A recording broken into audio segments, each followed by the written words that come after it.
Hello दोस्तों, आज की इस वीडियो में हम बात करने वाले हैं हाथ पैर कांपने के संपूर्ण इलाज के बारे में। हाथ और पैर कांपना एक कॉमन प्रॉब्लम होती है जिसे मेडिकल टर्म में ट्रिमर कहा जाता है। यह एक न्यूरोलॉजिकल डिजीज कंडीशन होती है जो कि किसी भी एज ग्रुप के लोग होते हैं उनमें देखने को मिल सकती है, लेकिन इसके होने की सर्वाधिक संभावना 40 से 50 एज ग्रुप के जो लोग होते हैं उनमें देखने को मिलती है।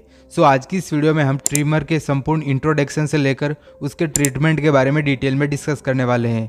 आज की इस वीडियो में हम जानेंगे कि अगर किसी व्यक्ति के हाथ और पैर कांप रहे हैं तो उसके होने का क्या कारण होता है, अगर किसी व्यक्ति में हाथ और पैर कांप रहे हैं तो उसके क्या सिम्टम्स होते हैं, और मेनली इसके ट्रीटमेंट के बारे में आज की इस वीडियो में हम सीखने वाले हैं।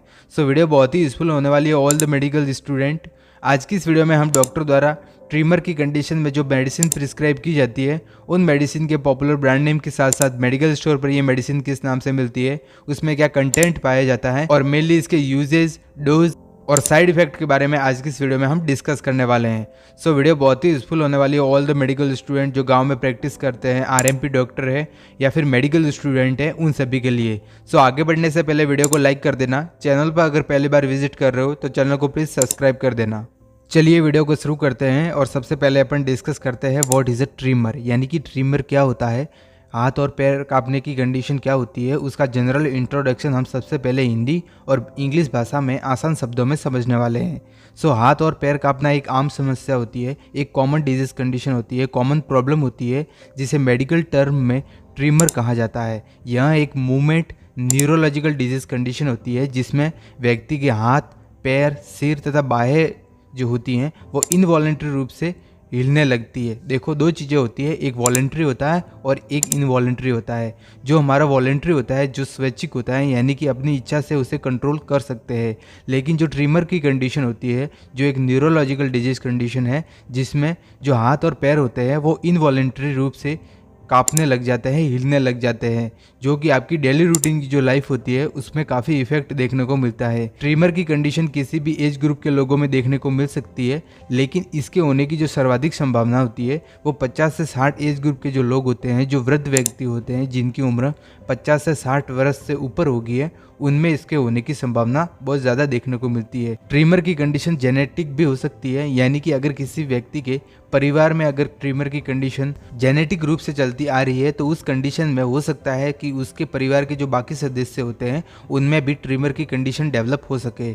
आप इमेज में देख सकते हो, ट्रिमर की कंडीशन में जो हाथ और पैर होते हैं वो इनवॉलेंट्री मूवमेंट करने लग जाते हैं। व्यक्ति के जो हाथ होते हैं वो कांपने लग जाते हैं। अगर कोई व्यक्ति किसी वस्तु को होल्ड करता है, जैसे कि पानी का गिलास पकड़ता है, तो वह सही तरीके से उस गिलास को नहीं पकड़ पाता। अगर गिलास की जगह वह किसी अन्य छोटी मोटी वस्तुओं को देखता है या फिर उसे पकड़ता है तो उस कंडीशन में भी उसका जो हाथ होता है वो वाइब्रेट करना लग जाता है। इनवॉलेंट्री जो मूवमेंट होते हैं वो हाथों में और पैरों में दिखाई देते हैं। यह कंडीशन जो आपका हेड होता है उसमें भी देखने को मिल सकती है। हेड के अंदर भी आपके अंदर जो इनवॉलेंट्री मूवमेंट होते हैं वो दिखाई दे सकते हैं। सो आगे इसके होने की क्या क्या कारण होते हैं उन कारणों को हम डिटेल में डिस्कस करेंगे। नेक्स्ट वीडियो में आगे बढ़ते हैं और आगे अपन डिस्कस करते हैं कोजेज ऑफ ट्रिमर्स, यानी कि हाथ पैर कांपने के क्या क्या कारण होते हैं, उन कारणों को हम एक एक करके डिटेल में डिस्कस करने वाले हैं। सो हाथ और पैर कांपने के वैसे तो बहुत सारे कारण होते हैं जिनकी वजह से बॉडी में ट्रिमर जैसी कंडीशन अराइज हो सकती है, लेकिन जो मेन कोज होते हैं जिनकी वजह से जो डेली रूटीन लाइफ होती है या फिर ऐसी कौन कौन सी डिजीज कंडीशन होती है जिनकी वजह से व्यक्ति के हाथ, पैर और जो सिर होते हैं वो कांपने लग जाते हैं, तो उन कारणों को ही हम, उन रिस्क फैक्टरों को ही हम एक एक करके डिटेल में डिस्कस करेंगे। सो सबसे पहले जो हमारा कोज होता है वो होता है जेनेटिक डिसऑर्डर। अगर किसी व्यक्ति के परिवार में आनुवंशिक बीमारियां चल रही हैं, ट्रिमर की जो आनुवंशिक बीमारी होती है जो पीढ़ी दर पीढ़ी चला आ रही है, तो हो सकता है कि उसके परिवार के जो बाकी सदस्य हैं उनमें भी यह कंडीशन अराइज हो सके। इसके अलावा भी कुछ कारण होते हैं, उन कारणों को देखें तो इसके अलावा न्यूरोलॉजिकल डिसऑर्डर, अगर किसी व्यक्ति के अंदर जो न्यूरॉन होते हैं हमारे ब्रेन में प्रेजेंट रहते हैं, अगर न्यूरोलॉजिकल कोई बीमारी है तो उसके कारण भी ट्रिमर जैसी कंडीशन अराइज हो सकती है। इसके अलावा पार्किंसन डिजीज, ब्रेन इंजुरी यानी कि सिर पर चोट लगने की वजह से किडनी एवं लीवर फेलियर, अगर किसी व्यक्ति में किडनी और लीवर फेल हो गए हैं तो उस कंडीशन में भी ट्रिमर जैसी कंडीशन अराइज हो सकती है। देखिए, अगर किसी व्यक्ति में किडनी फेल हो गई है तो वह कंडीशन उसके संपूर्ण बॉडी पर फुल बॉडी पर उससे इफेक्ट देखने को मिलता है, जिसकी वजह से व्यक्ति के अंदर हाथ और पैर कांपने की कंडीशन जो होती है वो अराइज हो सकती है। इसके अलावा एंजाइटी, यानी कि अगर कोई व्यक्ति बहुत ज़्यादा तनाव लेता है, स्ट्रेस में रहता है, या फिर वो अगर डिप्रेशन का शिकार है तो उस कंडीशन में भी उसके हाथ पैर कांप सकते हैं। इसके अलावा ओल्ड एज, अगर किसी व्यक्ति की एज ओल्ड एज हो गई है, यानी कि उसकी एज 60 प्लस हो गई है, वह वृद्धावस्था में चला गया है, तो उस कंडीशन में भी हो सकता है कि उसके अंदर ट्रिमर्स अराइज हो सके। इसके अलावा मेडिसिन साइड इफेक्ट, अगर कोई व्यक्ति बहुत ज़्यादा लंबे समय तक क्रोनिक समय से मेडिसिन कोई प्रिस्क्राइब की हुई ले रहा है, तो उस मेडिसिन के अगर कोई क्रोनिक साइड इफेक्ट देखने को मिलते हैं तो उस कंडीशन में भी हो सकता है कि उसके व्यक्ति के जो हाथ और पैर होते हैं वो कांपने की स्थिति में चले जाए। इसके अलावा विटामिन डेफिशिएंसी हो सकता है, अगर किसी व्यक्ति में विटामिन डी की डेफिशिएंसी हुई है तो उस कंडीशन में भी उसके हाथ पैर कांप सकते हैं। इसके अलावा न्यूट्रिशन डेफिशिएंसी, अगर कोई व्यक्ति जो खाने में प्रॉपर न्यूट्रिशन मिलना चाहिए वो अगर उसको सेवन नहीं करता है, उसके जो प्रॉपर न्यूट्रिशन होते हैं उनको ग्रहण नहीं कर रहा है, तो उस कंडीशन में भी उसके हाथ पैर कांप सकते हैं। इसके अलावा एल्कोहलिज्म, अगर कोई व्यक्ति बहुत ज़्यादा शराब का सेवन कर रहा है, क्रोनिक समय से अगर कोई व्यक्ति बहुत ज़्यादा शराब को कंज्यूम कर रहा है, तो उस कंडीशन में भी उसके अंदर जो हाथ और पैर कांपने की समस्या होती है वो अराइज हो सकती है। नेक्स्ट वीडियो में आगे बढ़ते हैं और आगे अपन डिस्कस करते हैं सिम्टम्स ऑफ ट्रिमर्स, यानी कि ट्रिमर की कंडीशन में पेशेंट के अंदर कौन कौन से ऐसे लक्षण होते हैं जो दिखाई देते हैं। उन लक्षणों को हम एक एक करके डिटेल में डिस्कस करने वाले हैं। सबसे पहले जो हमारा सिम्टम होता है वो होता है सकीनेस, यानी कि शरीर में कपकपी होना। सकीनेस इन फिंगर्स, यानी कि जो फिंगर्स होती है, जो अंगुलियां होती है, उनमें कंपन होना, उनका वाइब्रेशन होना। इसके अलावा सकीनेस ऑफ हैंड, यानी कि पेशेंट के अंदर जो हाथ होते हैं वो कंपन करने लग जाते हैं, उसके साथ साथ जो पैर होते हैं वो भी कांपने लग जाते हैं। इसके अलावा सकीनेस ऑफ वॉइस, जो व्यक्ति जिसके अंदर ट्रिमर की कंडीशन अराइज हुई है किसी कारणवश, तो उसमें जो बोलने की समस्या होती है वो भी देखने को मिलती है। वहाँ सही तरीके से जो शब्दों का उच्चारण होता है वो नहीं कर पाता है और बोलने में उसे परेशानी का सामना करना पड़ता है। इसके अलावा डिफ़िकल्टी इन राइटिंग, पेशेंट को जो लिखना होता है, लिखने में उसको परेशानी का सामना करना पड़ता है। इनवॉलंटरी जो मूवमेंट होते हैं, असामान्य जो गतिविधियाँ होती है वो व्यक्ति के अंदर देखने को मिलती है। व्यक्ति के जो हाथ होते हैं, पैर होते हैं, अंगुलियां होती है, इसके साथ साथ जो बाहें होती हैं और सिर होता है, वो इनवॉलंटरी असामान्य रूप से मूवमेंट करने लग जाते हैं।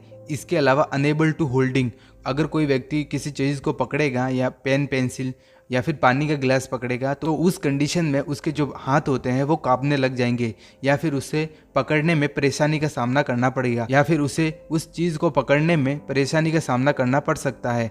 नेक्स्ट वीडियो में आगे बढ़ते हैं और आगे अपन डिस्कस करते हैं डायग्नोस्टिक टेस्ट ऑफ ट्रिमर। अगर किसी व्यक्ति में हाथ और पैर कांप रहे हैं तो उस कंडीशन में हम ऐसे कौन कौन से ऐसे रेडियोलॉजिकल या फिर ऐसे कौन कौन से एग्जामिनेशन होते हैं, न्यूरोलॉजिकल एग्जामिनेशन होते हैं, जिनको करके उस कंडीशन का पता लगा सकते हैं। तो सबसे पहले जो हमारा टेस्ट होता है वो होता है सीटी स्कैन। अगर कोई व्यक्ति जिनमें ट्रिमर की कंडीशन अराइज होने वाली है या फिर हुई है तो उस कंडीशन को डायग्नोसिस करने के लिए हम सीटी स्कैन करवा सकते हैं, फिजिकल एग्जामिनेशन करवा सकते हैं, उसका head to toe physical examination करके भी उस चीज़ को पता लगा सकते हैं। इसके अलावा ब्लड टेस्ट, एमआरआई या फिर जो न्यूरोलॉजिकल इन्वेस्टिगेशन होते हैं या फिर जो रेडियोलॉजिकल इन्वेस्टिगेशन, उन इन्वेस्टिगेशन को करके हम इस चीज़ का पता लगा सकते हैं। आगे हम इसके ट्रीटमेंट के बारे में डिस्कस करें तो सबसे पहले इसको ट्रीट करने के लिए हमें ऑक्यूपेशनल थेरेपी देनी पड़ती है। जो व्यक्ति जो काम कर रहा है उस काम को छोड़कर उसे कुछ दिनों के लिए घर पे रहने की सलाह दी जाती है। स्पीच थेरेपी दी जाती है, जिसमें अगर किसी व्यक्ति को बोलने में परेशानी का सामना करना पड़ रहा है, वह सही तरीके से शब्दों का उच्चारण नहीं कर पाता, तो उस कंडीशन में डॉक्टर द्वारा उसे स्पीच थेरेपी दी जाती है। इसके अलावा फिजियोथेरेपी जो होती है वो दी जाती है। आगे हम कुछ मेडिसिन के बारे में डिस्कस करेंगे जिसका उपयोग ट्रिमर की कंडीशन को ट्रीट करने के लिए डॉक्टर द्वारा किया जाता है। नेक्स्ट वीडियो में आगे बढ़ते हैं और आगे अपन कुछ टैबलेट के बारे में डिस्कस करेंगे जो कि ट्रिमर की कंडीशन में अगर किसी व्यक्ति के हाथ और पैर कांप रहे हैं तो उस कंडीशन में डॉक्टर द्वारा इन टैबलेट को प्रिस्क्राइब किया जाता है। तो उन टैबलेट को हम एक एक करके डिटेल में डिस्कस करने वाले हैं। सो आगे बढ़ने से पहले मैं आप सब लोगों को बता दूं कि मेरे द्वारा जितनी भी मेडिसिन या फिर इंजेक्शन की जानकारी प्रदान की जाती है वो सिर्फ एजुकेशन पर्पज से है। आप किसी भी टैबलेट या फिर इंजेक्शन का उपयोग खुद की मर्जी से नहीं करें, नहीं तो आगे चलकर आपको प्रॉब्लम हो सकती है। सो इस बात का आपको ध्यान रखना है। सो सबसे पहले हम जिस भी टैबलेट के बारे में देखेंगे उसका नाम देखेंगे, यानी उसका क्या पॉपुलर ब्रांड नेम होता है, उसमें क्या कंटेंट पाया जाता है, उसके यूजेस और मेनली इसके डोज के बारे में डिटेल में डिस्कस करेंगे।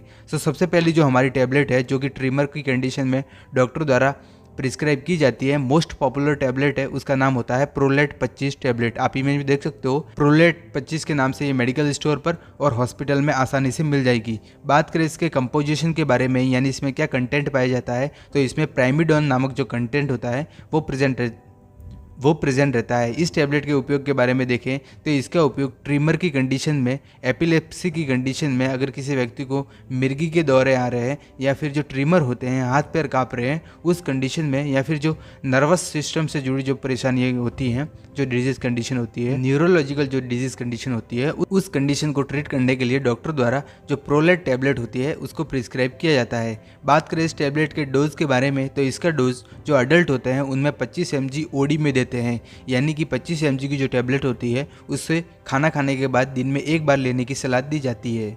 नेक्स्ट हमारी जो टैबलेट है जो कि ट्रिमर की कंडीशन में प्रिस्क्राइब की जाती है उसका नाम होता है एप्रेक्स 0.5 टैबलेट। आप इमेज में देख सकते हो, एप्रेक्स 0.5 इसका मोस्ट पॉपुलर ब्रांड नेम होता है जो कि मेडिकल स्टोर पर और हॉस्पिटल में आपको आसानी से मिल जाएगी। बात करें इसके कंटेंट के बारे में, तो इसमें एल्प्राजोलम कंटेंट प्रेजेंट रहता है।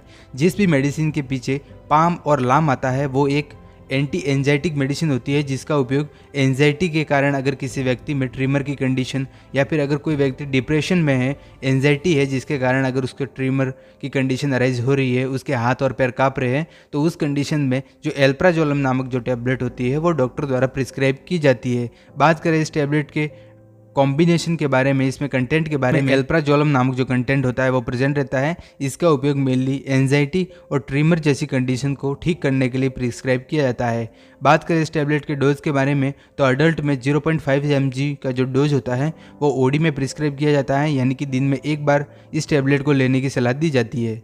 नेक्स्ट हमारी जो टैबलेट है उसका नाम होता है बीटा कैप टैबलेट। आप इमेज में देख सकते हो, बीटा कैप 20 के नाम से मेडिकल स्टोर पर और हॉस्पिटल में मिल जाएगी। इस टैबलेट का उपयोग मेनली हार्ट से जुड़ी जो समस्या होती है, हार्ट जो डिजीज होती है उसको ट्रीट करने के लिए इस टैबलेट को डॉक्टर द्वारा प्रिस्क्राइब किया जाता है। लेकिन कभी कभी जो न्यूरोलॉजिकल प्रॉब्लम होती है उनको भी ट्रीट करने के लिए जो टैबलेट होती है, इस टैबलेट का उपयोग किया जाता है। यह बीटा ब्लॉकर होती है। बात करें इस टैबलेट के कंटेंट के बारे में, तो इसमें प्रोप्रानालोल नामक जो कंटेंट होता है, प्रोप्रानालोल हाइड्रोक्लोराइड नामक जो कंटेंट होता है वो प्रेजेंट रहता है। इस टैबलेट का उपयोग मेनली ट्रिमर की कंडीशन में जो न्यूरोलॉजिकल प्रॉब्लम होती है उनको ट्रीट करने के लिए, और एंजाइटी और डिप्रेशन जैसी जो कंडीशन होती है अगर उनकी वजह से व्यक्ति के हाथ और पैर काँप रहे हैं, तो उस कंडीशन में डॉक्टर द्वारा जो बीटा कैप टैबलेट होती है उनको प्रिस्क्राइब किया जाता है। बात करें इस टैबलेट के डोज के बारे में, तो इसमें अडल्ट में जो 20 mg की टैबलेट होती है या फिर जो 10 mg की जो टैबलेट होती है उसको ओडी में प्रिस्क्राइब किया जाता है, यानी कि दिन में एक बार लेने की सलाह दी जाती है। नेक्स्ट वीडियो में आगे बढ़ते हैं और अगली जो हमारी टैबलेट है उसका नाम होता है क्लोरेस्ट 0.5 mg टैबलेट। आप इमेज देख सकते हो, क्लोरेस्ट इसका मोस्ट पॉपुलर ब्रांड नेम होता है जो कि मेडिकल स्टोर पर और हॉस्पिटल में आपको आसानी से मिल जाएगी। बात करें इस टैबलेट के कंपोजिशन के बारे में, तो इसमें जो कंपोजिशन होता है वो होता है क्लोनाजेपाम जो नामक कंटेंट होता है वो प्रेजेंट रहता है। इस टैबलेट का उपयोग मेनली एंजाइटी की कंडीशन में, स्ट्रेस की कंडीशन में, या फिर जो व्यक्ति बहुत ज़्यादा तनाव ले रहा है उस कंडीशन में, अगर उससे ट्रिमर आ रहे हैं, उसके हाथ पैर काँप रहे हैं, तो उस कंडीशन में डॉक्टर द्वारा इस टैबलेट को प्रिस्क्राइब किया जाता है। बात करें इस टैबलेट के डोज के बारे में, तो अडल्ट में 0.5 mg की जो टैबलेट होती है उसे ओडी में, यानी कि दिन में एक बार लेने की सलाह दी जाती है। नेक्स्ट वीडियो में आगे बढ़ते हैं और अगली जो हमारी टैबलेट होती है, मोस्ट पॉपुलर टैबलेट होती है जो कि ट्रिमर की कंडीशन में डॉक्टर द्वारा प्रिस्क्राइब की जा सकती है, उसका नाम होता है न्यूरोबियन 4 टैबलेट। आप इमेज में देख सकते हो, ये कैप्सूल फॉर्म में आती है। इस टैबलेट का उपयोग मेनली माल न्यूट्रिशन और विटामिन की, अगर किसी व्यक्ति में विटामिन बी की या फिर विटामिन की अगर डेफिशिएंसी हो रही है, उसकी वजह से उसमें माल न्यूट्रिशन की समस्या हो रही है, जिसके कारण उसमें ट्रिमर की कंडीशन अराइज हो रही है, उसके हाथ पैर काँप रहे हैं, तो उस कंडीशन में जो न्यूरोबियन 4 टैबलेट होती है उसको डॉक्टर द्वारा प्रिस्क्राइब किया जाता है। बात करें इस टैबलेट के कॉम्पोजिशन के बारे में, तो इसमें विटामिन बी कॉम्प्लेक्स और B12 जो होते हैं वो प्रेजेंट रहते हैं। इसका उपयोग मेनली माल न्यूट्रिशन और न्यूट्रिशन डेफिशिएंसी के कारण अगर किसी व्यक्ति में हाथ पैर काँप रहे हैं, तो उस कंडीशन को ट्रीट करने के लिए डॉक्टर द्वारा इस टैबलेट को प्रिस्क्राइब किया जाता है। इसका डोज अडल्ट में 1 कैप्सूल यानी कि दिन में एक बार इस कैप्सूल को लेने की सलाह दी जाती है। नेक्स्ट वीडियो में आगे बढ़ते हैं और अगली जो हमारी टैबलेट है उसका नाम होता है कालजेन D3 टैबलेट। आप इमेज देख सकते हो, कालजेन D3 इसका मोस्ट पॉपुलर ब्रांड नेम होता है, जो कि मेडिकल स्टोर पर और हॉस्पिटल में आपको आसानी से मिल जाएगी। बात करें इस टैबलेट के कंपोजिशन के बारे में, तो इस टैबलेट में विटामिन डी जो कंटेंट होता है वो प्रेजेंट रहता है। अगर किसी व्यक्ति में न्यूट्रिशन डेफिशिएंसी की वजह से या फिर विटामिन डी की डेफिशिएंसी की वजह से उसके हाथ पैर कांप रहे हैं या फिर उसकी जो सिर होता है वो कांप रहा है, उस कंडीशन को ट्रीट करने के लिए डॉक्टर द्वारा जो कालजेन D3 टैबलेट होती है उसको प्रिस्क्राइब किया जाता है। बात करें इस टैबलेट के उपयोग के बारे में, तो इसका उपयोग मेनली अगर किसी व्यक्ति में हाथ और पैर न्यूट्रिशन डेफिशिएंसी की वजह से, माल न्यूट्रिशन की वजह से या फिर विटामिन डी की कमी से अगर उसके हाथ पैर कांप रहे हैं तो उस कंडीशन में डॉक्टर द्वारा प्रिस्क्राइब किया जाता है। बात करें इस टैबलेट के डोज के बारे में, तो इसका डोज अडल्ट में 1 कैप्सूल इन वीक, यानी कि वीक में एक सप्ते में 1 कैप्सूल लेने की डॉक्टर द्वारा सलाह दी जाती है। सो गाइज, उम्मीद करता हूँ मैंने ट्रिमर के बारे में जितनी भी इंट्रोडक्शन से लेकर उसके ट्रीटमेंट के बारे में डिस्कस किया है। अगर किसी व्यक्ति के हाथ पैर कांप रहे हैं तो उसमें जो मेडिसिन प्रिस्क्राइब की है वो आपको समझ में आई होगी। वीडियो अगर पसंद आई हो तो वीडियो को लाइक कर देना। चैनल पर अगर पहली बार विजिट कर रहे हो तो चैनल को प्लीज़ सब्सक्राइब कर देना। हम मिलते हैं किसी न्यू और एजुकेशन वीडियो में, तब तक के लिए जय हिंद, जय भारत।